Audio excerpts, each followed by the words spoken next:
श्री सूतदेव जी समझाते हैं कि हे सोनपादृश्यो, भीम जब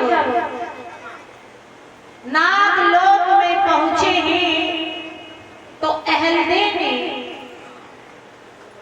अमृत के कुंड से लाकर के भीम के मुंह में वो अमृत जब डाला है तो वो पुनः जीवित हो गए। लेकिन ये बात वासुक नाग को मालूम होगी, तो वासुक नाग ने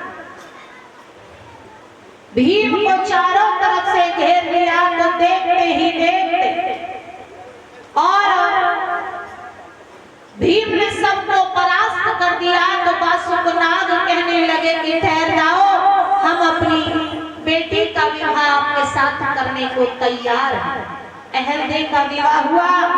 जब विवाह संपन्न हुआ तो वासुक नाग ने भीम से कहा कि हम आपसे कुछ मांगना चाहते हैं, वचन दीजिए। तो भीम ने वचन दिया।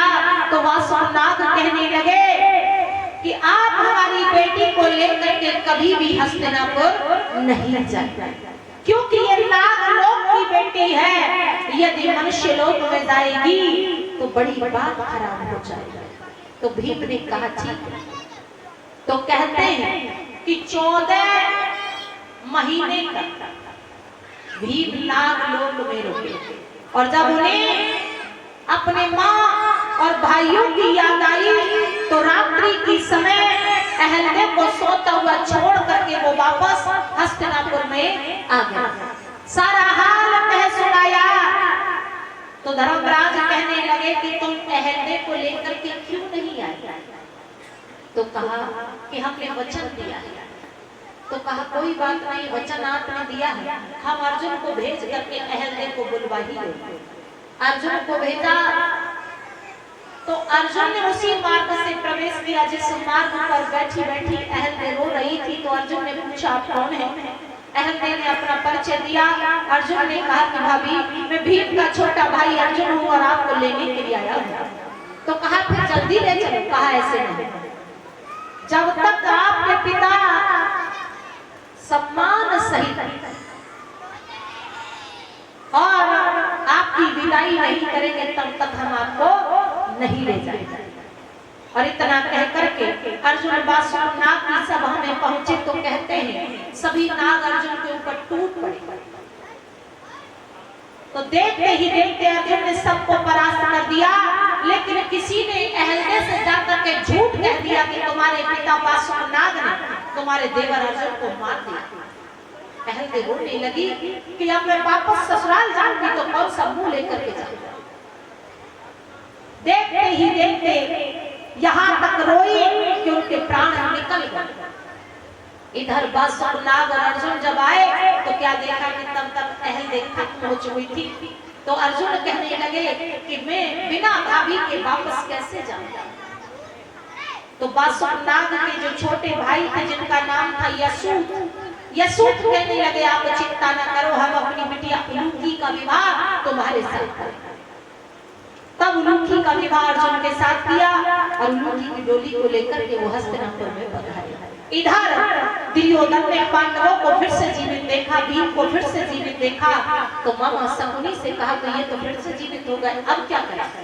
तो मामा शकुनी कहने लगे इनके लिए एक अलग महल तैयार करवाओ, क्योंकि जब अलग महलों में रहेंगे तो मारने में बड़ी आसानी होगी, एक साथ रहेंगे तो मारने में बड़ी कठिनाई होगी। ऐसा ही किया, बड़ा सुंदर महल बनवा दिया पांडवों के लिए और कहा कि पांडव अब इस महल में रहें। लेकिन विदुर जी ने उस महल की विशेषता देखी, सुंदरता देखी तो मन में विचार करने लगे कि दुर्योधन इतना दुष्ट है, इतनी आसानी से इतना सुंदर महल को दे नहीं सकता, और यदि दिया है तो इसमें कोई न कोई कारण जरूर है। तो उन्होंने द्वारिकाधीश श्री कृष्ण की सहायता से उस महल के अंदर से सुरंग बनवा दी और वो सुरंग सरनवन की तरफ होकर के जाती थी। वही हुआ जिसका सभी को डर था। रात्रि के समय दुर्योधन ने महल में आग लगवा दी तो पांडव मैया कुंती के साथ उसी सुरंग से होकर के बाहर निकल गए। महल जलकर के राख हो गया। जब दुर्योधन ने प्रातः महल की हालत को देखा तो मन में विचार करने लगे कि जब महल जल करके राख हो गया तो पांडव तो बचे ही कहां। सबके सामने फूट फूट के रोते और अकेले में उतने ही खुश होते। इधर पांडव सरन वन में कष्टों को झेलने लगे तो उसी वन में हिडम्बासुर नामक राक्षस रहा करता था। तो भीम ने उस राक्षस का वध कर दिया। तो हिडम्बासुर की बहन थी हिडम्बी के साथ में भीम का गंधर्व विवाह हुआ। मैया कुंती 4 पुत्रों को लेकर के आगे निकल गई और भीम हिडम्बी के साथ में रहने लगे। तो समय आने पर हिडम्बी के गर्भ से एक पुत्र हुआ जिसका नाम घटोत्कच पड़ा। उसी समय भीम हिडम्बी को छोड़ करके चले जाते हैं और अपने माँ और भाइयों के पास आ गए। धीरे धीरे समय गुजरने लगा। ब्राह्मण भेष धारण करके वो जीवन यापन करने लगे।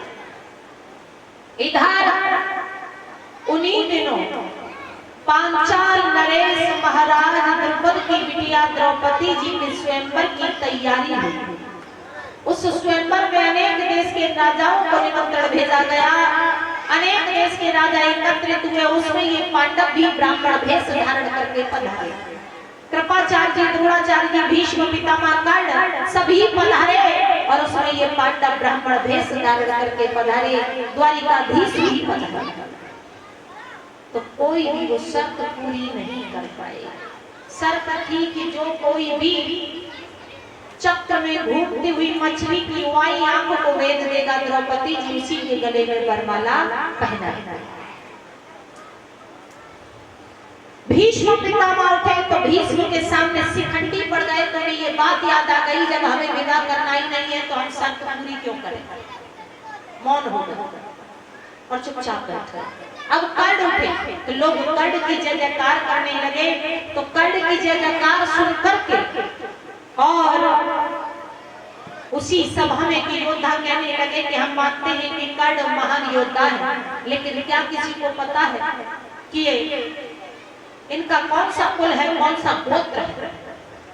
कर्ण वैसे तो कुंती के ही पुत्र थे, लेकिन इनका जो लालन पालन हुआ वो एक सूत के यहाँ हुआ।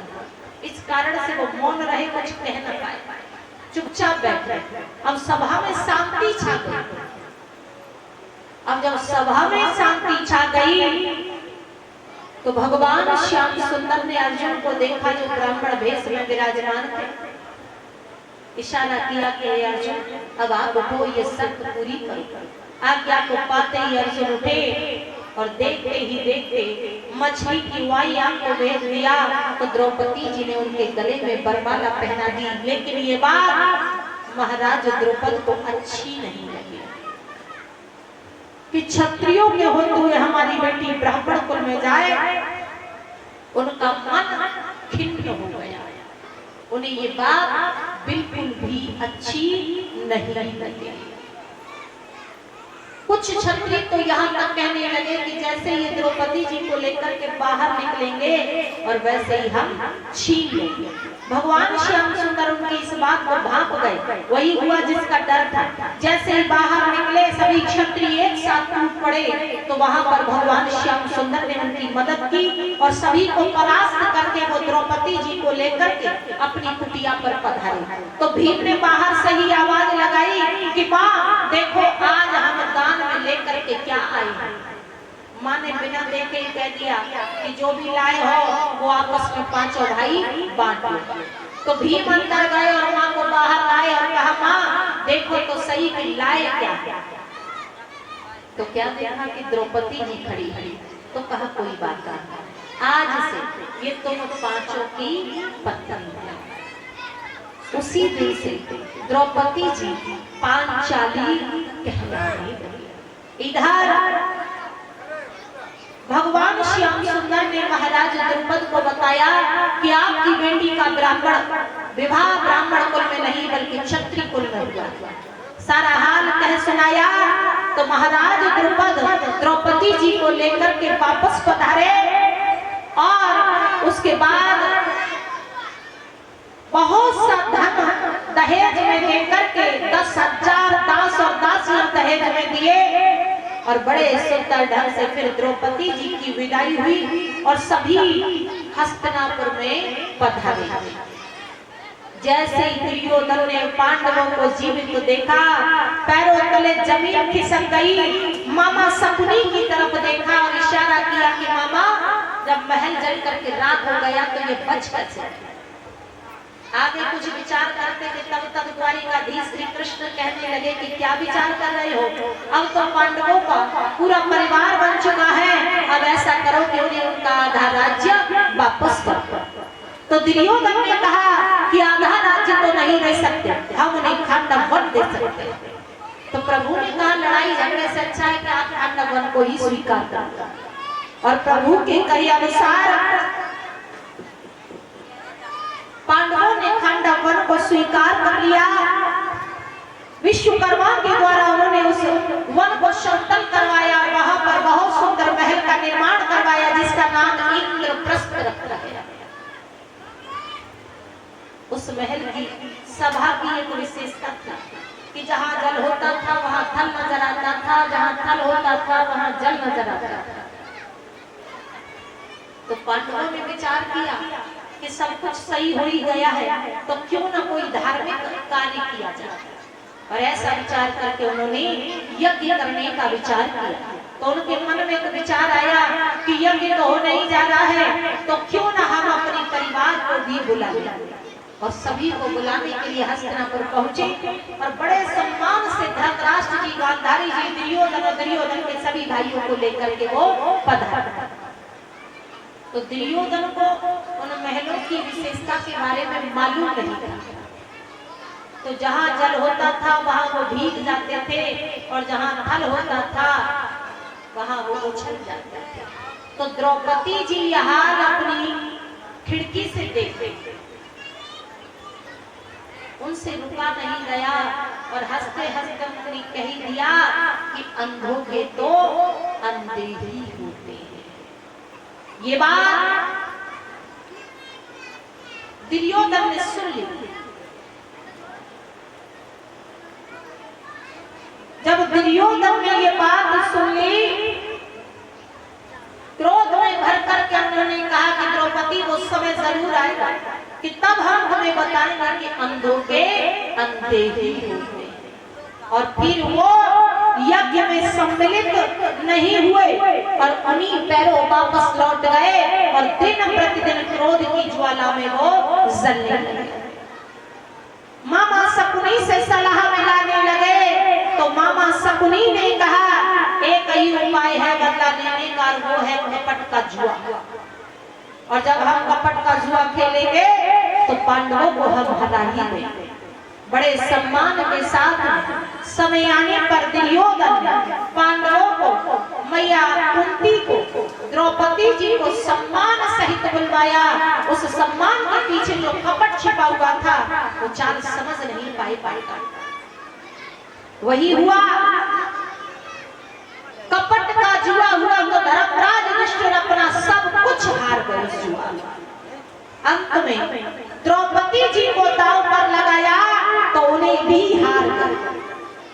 तो दुर्योधन ने दुशासन की तरफ देख करके कहा क्या वो देख क्या रहे हो, जाओ और उस द्रौपदी को घसीटते हुए हमारी इस राजसभा में लेकर के आओ। आज्ञा को पाते ही दुशासन द्रौपदी जी को लेने के लिए महलों में पहुंचे। अब जैसे ही महलों में पहुंचे आवाज लगाई तो द्रौपदी जी बाहर निकल करके आई तो कहने लगी कि दुशासन इतनी ऊंची आवाज में बात क्यों कर रहे हो? क्या हमें आपको बताना पड़ेगा कि अपनी भाभी से कितनी आवाज में बात करनी चाहिए? तो दुशासन ने कहा कि हमें भली भांति मालूम है कि हारे हुए के साथ कैसा व्यवहार करना चाहिए। तुम्हें तुम्हारे पति जुआ में हार गए हैं और कुरुपति ने तुम्हें राजसभा में बुलाया है। तो द्रौपदी जी ने कहा कि राजसभा में पुरुषों का कार्य है, स्त्रियों का नहीं, इसलिए हम वहां नहीं जाएंगे। और जाने से इनकार कर दिया।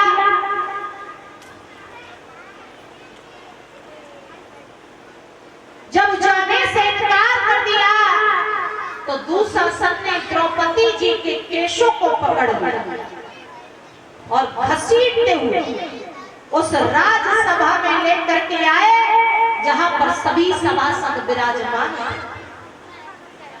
दुर्योधन ने हंस करके कहा कि आइए पांचाली, हम अंधों की सभा में आपका स्वागत है। याद है आपको वो दिन जब हमने कहा था कि अंधों के, आपने कहा था कि अंधों के अंधे ही होते, तो आज हम सभी अंधे ही अंधे विराजमान हैं। एक आप ही तो नेत्रों वाली है, फिर इस साड़ी की आवश्यकता नहीं रह जाती। उतार करके फेंक दो और बैठ जाओ हमारी सभा पर। जैसे इन शब्दों को सुना तो नजर उठा करके द्रौपदी जी ने देखा तो उस समय उस सभा में सभी सभासद विराजमान थे। कृपाचार्य जी, द्रोणाचार्य जी, भीष्म पितामह, दुर्योधन के सभी भाई, पांचों पांडव, धृतराष्ट्र, सभी विराजमान। तो द्रौपदी जी ने एक एक करके सभी सभासदों से कहा कि आप सभी के सामने ऐसा अन्याय हो रहा है, कोई कुछ कहता क्यों नहीं? तो कहते हैं कि सभी ने गर्दन को झुका लिया। द्रौपदी जी को भीष्म पितामह से ये आशा थी, ये उम्मीद थी कि कोई कुछ कहे न कहे, लेकिन पितामह इस अन्याय को होने से जरूर रोके। तो भीष्म पितामह के चरणों में गिर गई और द्रौपदी जी हाथ जोड़ करके और रो करके कहने लगी कि पितामह, आप तो कभी भी अन्याय को होते हुए नहीं देखा करते थे, आज आप मौन कैसे हैं? भीष्म पितामह ने भी अपनी गर्दन को झुका लिया और जब भीष्म जी ने अपनी गर्दन को झुका लिया तब द्रौपदी जी का धैर्य, साहस सब टूट गया, क्योंकि अभी तक उन्हें ये आशा थी कि भीष्म पितामह इस अन्याय को रोक देंगे। अब आशा जब निराशा में बदल गई तो नेत्रों से आंसू की धारा बहने लगी कि जब पितामह नहीं बोले तो और कैसे बोलेंगे, और किसी में तो साहस ही नहीं। दुशासन ने साड़ी को खींचना प्रारंभ कर दिया। उस समय द्रौपदी जी को द्वारिकाधीश श्री कृष्ण की याद आई। दोनों हाथ ऊपर उठाए और उस भरी सभा में रोक करके क्या बोली,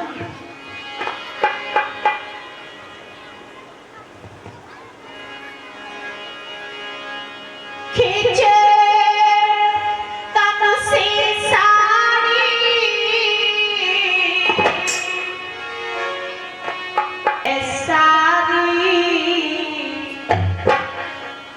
सर साड़ी गई जो साड़ी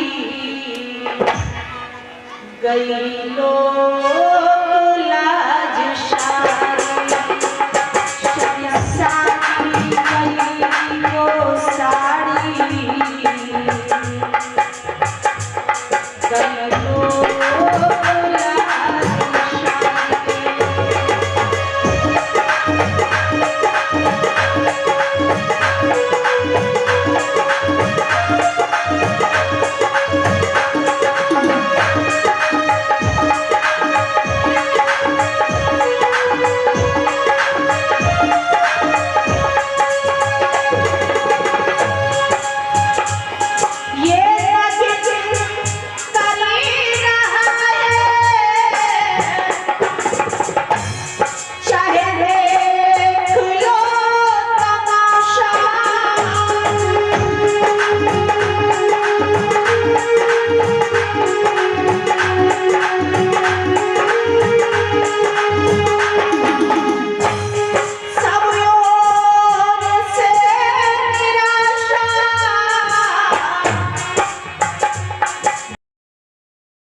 लकड़ी को बांधा था, उस समय आपने कहा था कि यदि आवश्यकता पड़ी तो इसके बदले में हम हजारों साड़ियां दे सकते हैं। तो यदि आप मेरा वो कर्जा भी चुका देंगे तब भी तो हमारी लाज बच जाएगी। करुण भरी आवाज सुनी है प्रभु ने, आने में जरा भी देर नहीं की। देखते ही देखते प्रभु साड़ी में ऐसे समा गए जैसे स्वयं साड़ी बन गए। दुशासन खींचते खींचते थक गए और थक कर उन्होंने साड़ी को छोड़ दिया। तो भीम उस भरी सभा में उठकर के खड़े हो गए और कहा कि आज के बाद द्रौपदी जी के केश तब ही बनेंगे हे दुशासन जब हम तुझे मार करके तेरी छाती का रक्त द्रौपदी जी के केशों में डाल करके उस दिन हम बेड़ी बांधेंगे। और दुर्योधन से कहा कि दुर्योधन, जिस जंघा पर आपने द्रौपदी जी को बैठाने का प्रयास किया है, समय आने पर हम तुम्हारी उसी जंघा को तोड़ देंगे। भीष्म पितामह ने शांत कराया, जो कुछ भी वो हार गए थे वो सब कुछ उन्हें उनका वापस करवा दिया। पांडव दोबारा से इंद्रप्रस्थ में रहने लगे, फिर जुआ हुआ, लेकिन दोबारा जो जुआ हुआ उसमें ये शर्त रखी गई कि जो कोई भी हारेगा वो 12 साल का वनवास और 1 साल का अज्ञातवास होगा। और यदि अज्ञातवास में पहचान लिया गया फिर 12 साल का वनवास और फिर 1 साल का अज्ञातवास। और पांडव दोबारा से उस कपट के जुआ में हार ही गए और उन्हें 12 साल का वनवास और 1 साल का अज्ञातवास हो गया। वनवास के लिए निकल जाते हैं। इधर विदुर और विदुराड़ी जी मैया कुंती को लेकर के गंगा के किनारे चले गए और इधर पांडव द्रौपदी जी के साथ में 12 वर्ष का वनवास और 1 साल का अज्ञातवास भोगने के लिए निकल जाते हैं। तो उनका 12 वर्ष का वनवास तो बड़ी आसानी से पूरा हो गया, लेकिन जब 1 साल का अज्ञातवास शेष रह गया तो उन्हें मन में विचार आया कि अब ऐसी कौन सी जगह हम जाएं जहां हमें कोई पहचान न सके। उसी समय व्यास जी प्रकट हुए। व्यास जी ने कहा कि आप विराटपुरी के राजा कमल धेनु के यहाँ जाओ, वो राजा तुम्हें शरण देंगे। अपने अपने हथियार छिपा दो और भेष बदल करके जाओ। पांडवों ने ऐसा ही किया, भेष बदल करके हथियारों को छिपा करके विराटपुरी के राजा कमल धेनु के यहाँ पहुंचे और उनके नौकर बनकर के रहने लगे। जब नौकर बनकर के रहने लगे वहीं पर भीम ने राजा कमल धेनु के साले कीचक का वध किया।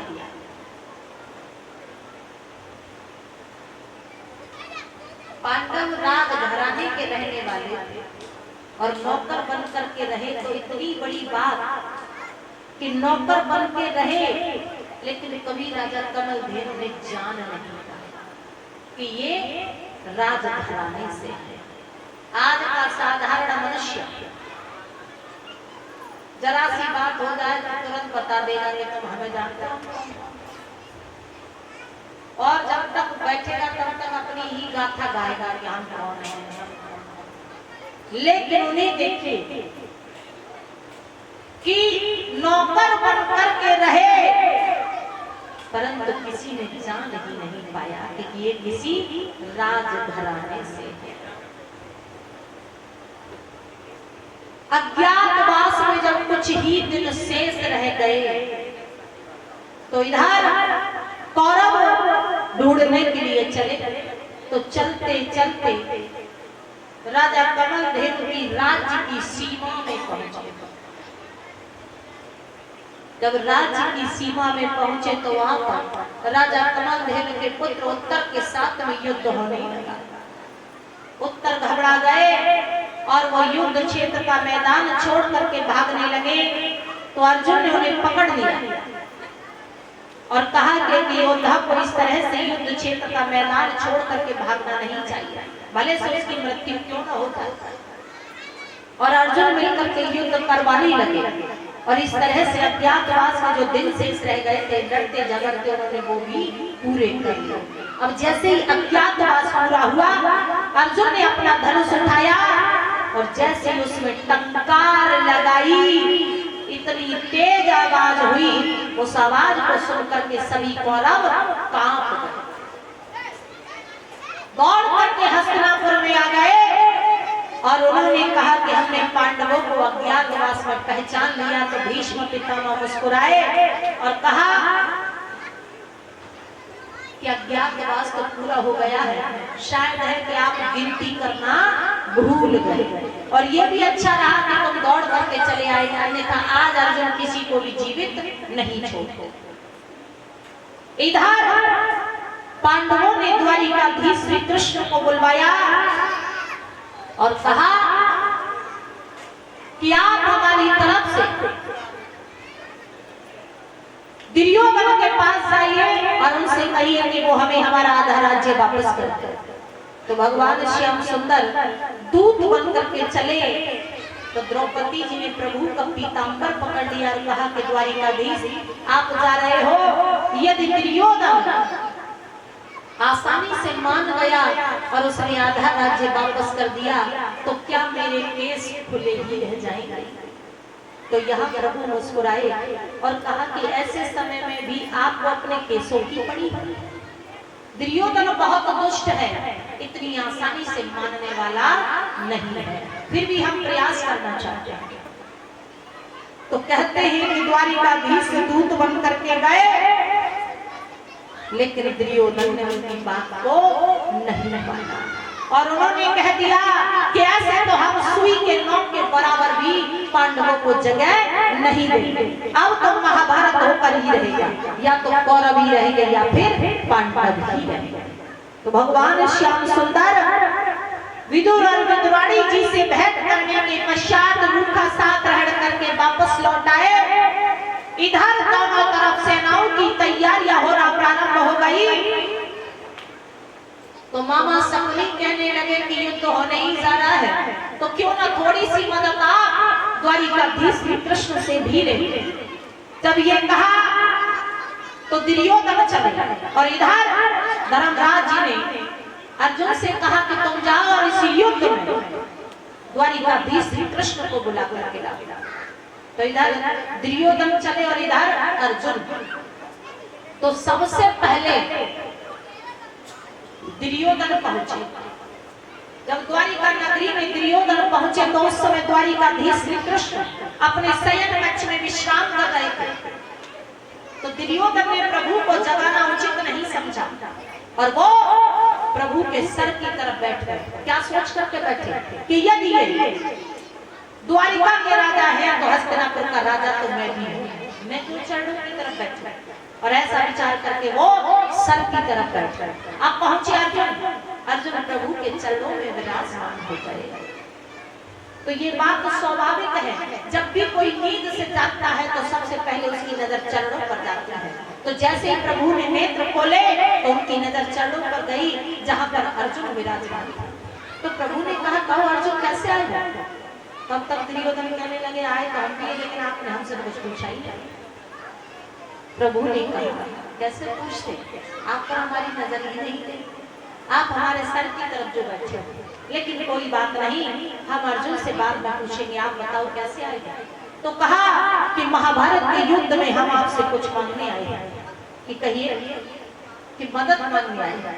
तो प्रभु ने कहा कि एक तरफ हम हैं और एक तरफ हमारी नारायणी सेना है, और हमारी एक शर्त है कि हम महाभारत के युद्ध में अस्त्र शस्त्र हथियार नहीं उठाएंगे, या आप हमें ले लो या हमारी नारायणी सेना। तो दुर्योधन ने मन में विचार किया, युद्ध में तो हथियारों का, तलवारों का काम है, बांसुरी का काम तो है नहीं जो ले जाके बजवान। इससे अच्छा है कि हमें इन्हें ना लेना, इन्हें लेने से भीड़ बढ़ाना फायदा तो कुछ होने वाला है नहीं। ऐसा विचार करके उन्होंने कहा कि हमें आपकी नारायणी सेना चाहिए। तो नारायणी सेना और बलराम जी को लेकर के वो चले गए। अब अर्जुन रह गए। प्रभु ने कहा, कहो अर्जुन अब आप क्या कर रहे हैं? क्योंकि अब नारायणी सेना तो चली गई और हम हथियार उठाएंगे नहीं तो हमें लेकर के करोगे नहीं। तो अर्जुन कहने लगे, प्रभु हमें तो आप चाहिए, हमें आपकी नारायणी सेना नहीं चाहिए। और नारायणी सेना दुर्योधन लेकर के चले गए और साथ में बलराम जी को भी लेकर के गए और द्वारिकाधीश श्री कृष्ण को लेकर के अर्जुन चले गए। जैसे ही कुरुक्षेत्र मैदान में पधारे तो क्या देखा प्रभु ने कि दुर्योधन के पास में बलराम जी खड़े हैं। तो प्रभु के मन में एक विचार आया कि यदि बलराम भैया के रहते हुए और दुर्योधन की हार हो गई तो भैया ये सहन नहीं कर पाएगा। और ऐसा विचार करके उसी समय जब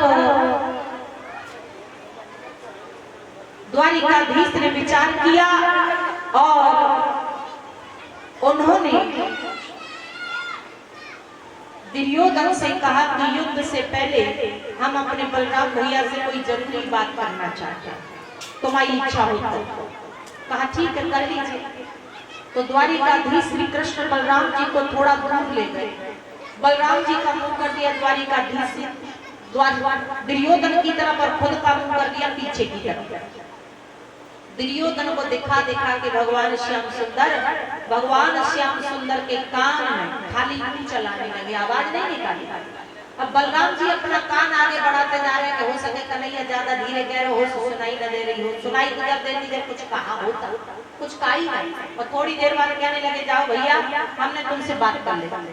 बलराम जी तो चक्कर में पड़ गए कि कहा भी कुछ नहीं और इतनी दूर ले बैठे। अब श्याम तो चले गए, अब रह गए बलराम जी। तो दुर्योधन ने कहा कि कहो क्या कहा द्वारिकाधीश ने। तो बलराम जी कहने लगे क्या बता, कबहू कबहू जब कन्हैया की बात हमारी समझ में बिल्कुल ही ना आया कि क्यों कितनी दूर लेवाए और कहा भी कुछ ना और कह के वो के बात कर ले जाओ। तो दुर्योधन कहने लगे इसमें झूठ क्या है, हमने खुद अपनी आंखों से देखा। तो बलराम जी कहने लगे देखो दुर्योधन यदि कुछ कहा होता तो हम तुम्हें जरूर बताते, लेकिन कुछ कहा ही नहीं तो बताए क्या। दुर्योधन कहने लगे तुम आपस में दोनों भाई भाई हो और मुझे पागल बना रहे हो। अब मुझे तुम पर भरोसा नहीं रहा और मैं तुम्हें युद्ध में नहीं रख सकता। बलराम जी को क्रोध आ गया। क्रोध में कहने लगे तू क्या मुझे रखेगा, जा मैं तुझे खुद ही छोड़ करके जाता हूँ। और उसी समय बलराम जी तीर्थ यात्रा पर चले गए। तो बाबा तुलसीदास जी ने लिखा भी है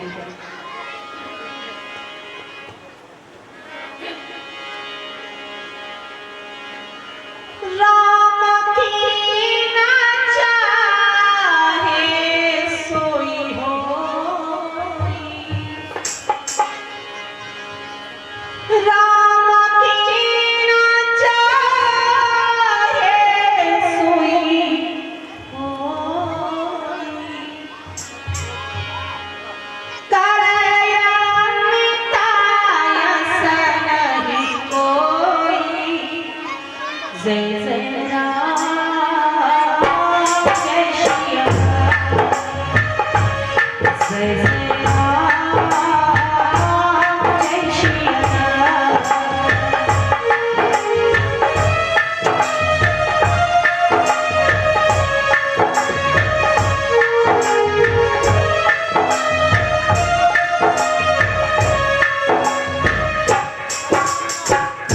प्रभु जो चाहते हैं वो हो ही जाता है।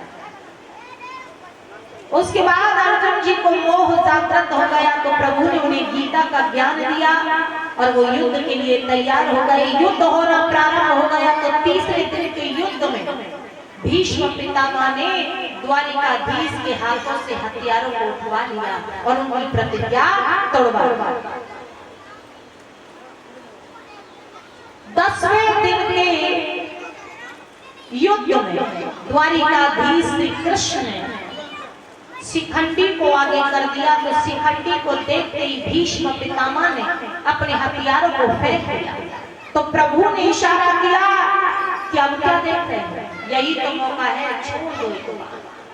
आज्ञा को पाते ही एक बाण छोड़ दिया। एक बाण के 100 बाण हो गए। भीष्म पितामह बाणों की सैया पर विराजमान हो गए।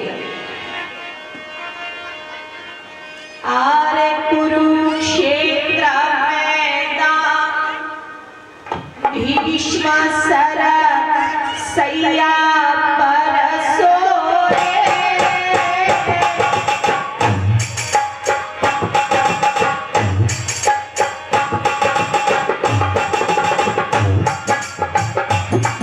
आरे कुरुक्षेत्र मैदान भीष्म सर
पितामह वाणों की सैया पर विराजमान हो गए, उनकी गर्दन नीचे लटक गई।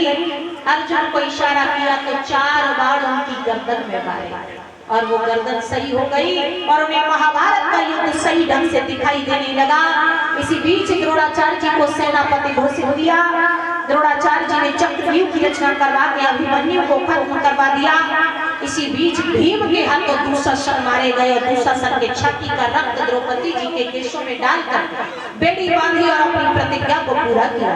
15वें दिन के युद्ध में प्रभु ने 4 से अश्वत्थामा नामक हाथी मारा गया तो उन्होंने धर्मराज युधिष्ठिर के मुखारबिंद से कहलवा दिया कि अश्वत्थामा मारा गया किंतु हाथी, लेकिन सबने तो इतना ही सुना कि अश्वत्थामा मारा गया। द्रोणाचार्य जी के हाथों से हथियार छूट गए तो प्रभु ने अर्जुन को इशारा किया, आप क्या देख रहे हैं? तो देखते ही देखते अर्जुन ने एक बाण छोड़ दिया। द्रोणाचार्य जी भी धराशायी हो गए।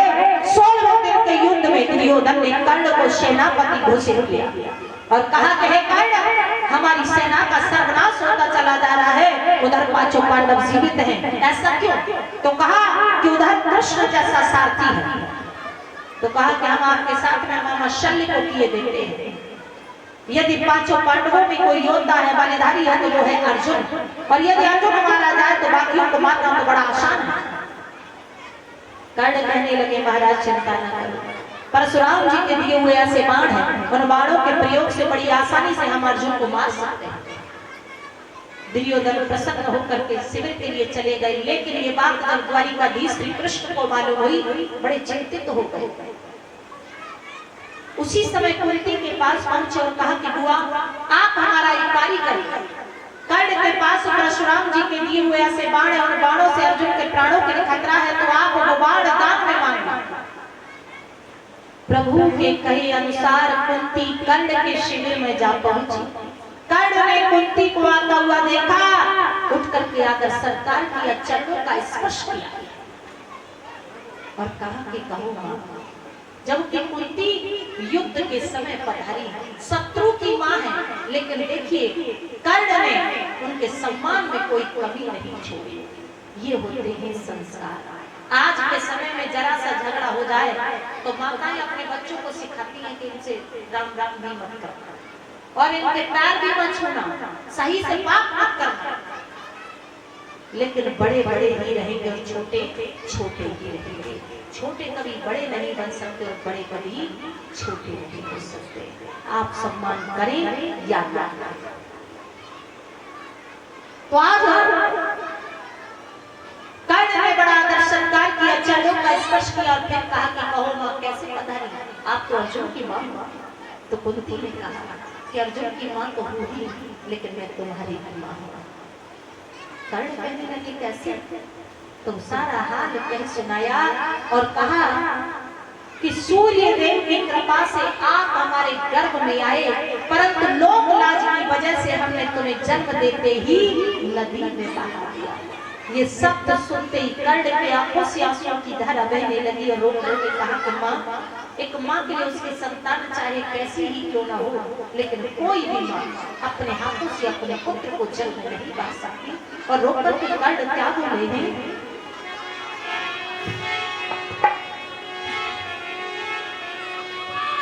सुनिए मैया की बात, ओ बात, आँखिन में आंसू भर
इस प्रकार से जब